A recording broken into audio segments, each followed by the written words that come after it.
good, all my single ladies? It's your favorite dating coach, and today we're gonna go over some of these dating rules that I've been seeing online to see if they will set you up to become viable long-term partners for men. So if you've been struggling to keep a man, you've come to the right place. Go ahead and hit that like button, hit that subscribe button, but let's get right into it. These are my superficial dating requirements. We need to normalize having some superficial standard because everyone always tries to make me feel bad for not dating guys that don't fall into these categories. But every time I do date someone that does not meet these requirements, I end up breaking up with them for this exact reason. There are just certain things that you are attracted to and certain things that you are not, and that cannot always be helped. So I'm going to accept myself for who I am, and I think everybody else should do the same. So here we go. Number one. So one of the main reasons I don't like women to have checklists when they're going into the dating space is because of something she just said around, I have what I'm attracted to, and when I don't go for that, then I usually just break up with them. It's because the thing is, your attraction and what you actually like is going to shift over time based on what stage of life you are in and what your priorities are.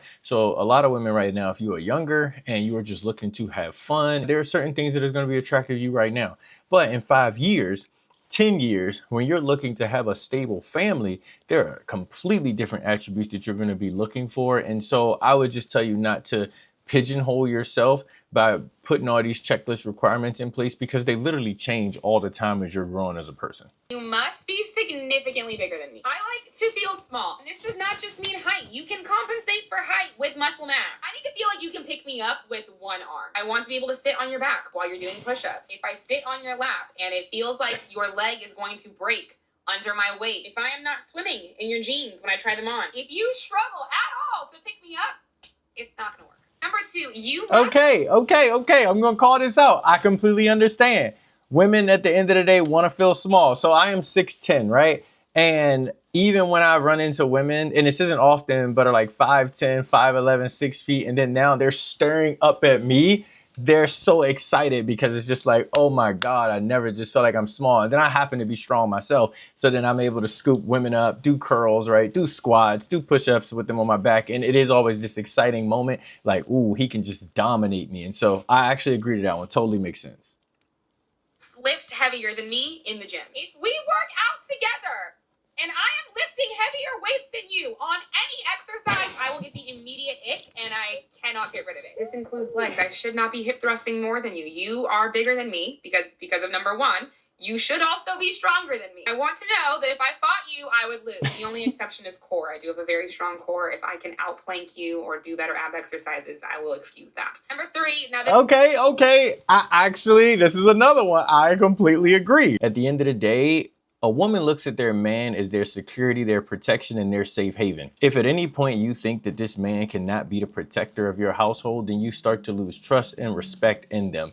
And so being able to witness it in real time in a gym, to watch your man struggle with a 135 squat and then you're squatting 185, 225, it'll be pretty disappointing. And so I completely understand. This is gonna piss some people off, but you must make more money than me. I have tried dating men who I make more than. It never works. It never works out. Budget always becomes a problem. Frustrations always grow. At the end of the day, I like men who are providers. If you plan on being the head of the household, you are going to need to make more money than I do. The only exception to this, which is very niche, if they have a side hustle as a photographer or a videographer, I will make exceptions for them because that can help further my side hustle, which I intend to be my main hustle one day, and then we can build something together. So very small exception there. Number four.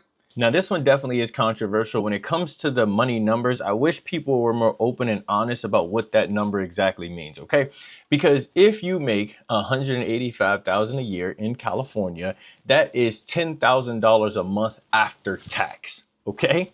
With $10,000 a month, that gives you enough to pay for your apartment, have some personal money to spend, put some money in savings, put some money in investments, but to take care of another human being, that is not enough money, right? And I don't know if she makes $185,000 a year, but you all see my point. And so to get to a place where you can take care of an entire household, we're talking future kids and everything, without being stressed out as a man, you need to at least make up to $360,000 a year, which puts you at about $20,000 a month, right? So I just believe a lot of times when a woman goes, the man needs to make more than me, we need to hear the exact numbers that that man needs to make to satisfy you versus they just make more than me. Because what if you make 70,000 and they make 100,000? You're still budgeting, right?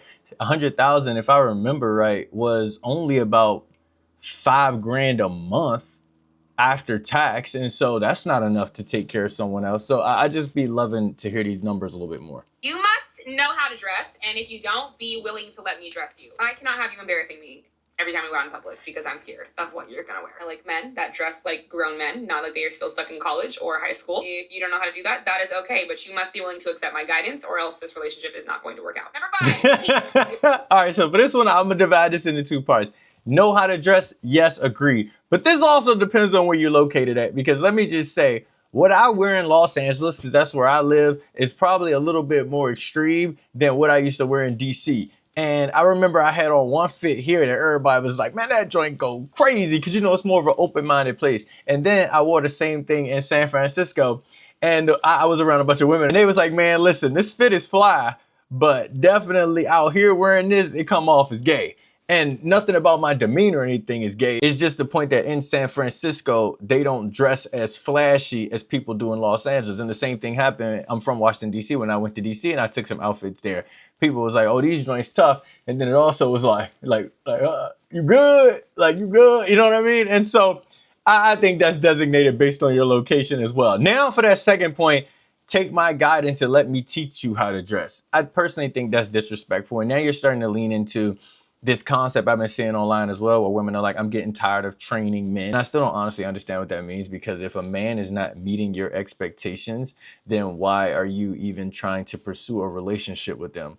If you want it to just be casual, just keep it there, but you shouldn't try to upgrade something that you clearly don't see compatible. So that the dress part, I just think is 50-50. Number 5, teeth. We are grown. You should have had braces. And if you didn't have braces because you didn't have access or something like that, that's great. We're adults now. Invisalign exists. You should get it. If you have every new sneaker launch and you take trips regularly and you spend lots of money on other frivolous things, I'm going to be looking at you like, why are your teeth not straight? They also need to be white. Crest white strips cost like $60.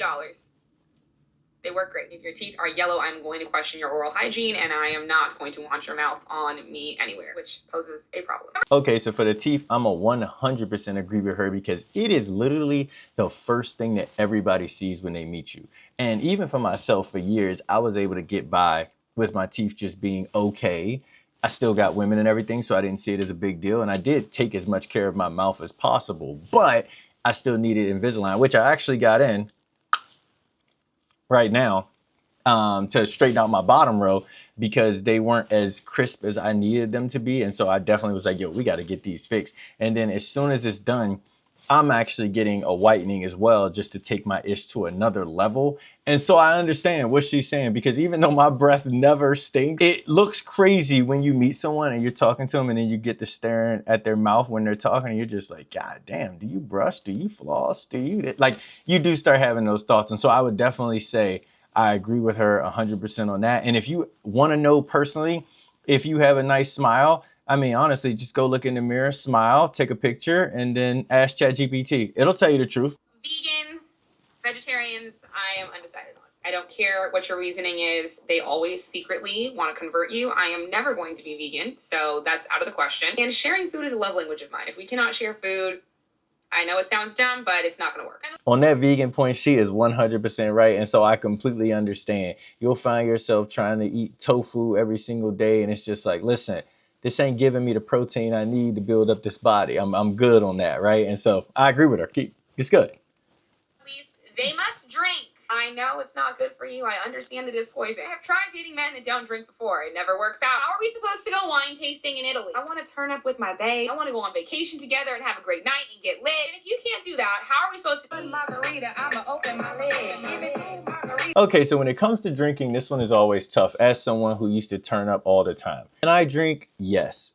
Do I drink? For the most part, no. Why don't I drink as often as I used to? Because I recognize that I don't actually need it. My personality is pretty dope all the time, right? I'm a pretty confident man all the time. I can have sex without being under any influence, and he works perfect. So I say all that to say, it's not the first thing that comes top of mind when I think of a trip, right? Most men aren't thinking, oh, let's see where we can go to turn up, right? We just let those things happen organically. For a wine tasting in Italy, of course, I'm gonna indulge in some drinks. But I would say for a lot of men who are focused and disciplined, drinking is not going to be their top priority. And so if that's a must have, just know you're more likely going to run into the dudes who are still on the turn up lifestyle. If you don't agree with any of the points I just shared, make sure you leave a comment down below. I'm always happy to see how other people perceive things. If you enjoyed this video, hit a like button. Of course, for the creator of the video, I left their name in the video the entire time, so you can go look up their account. No gatekeeping over here. And if you all ever see any videos that you want me to react to, feel free to tag me in them so I can check them out and start building up my library of videos. Thank you all for staying around to the end, and I will see everybody tomorrow.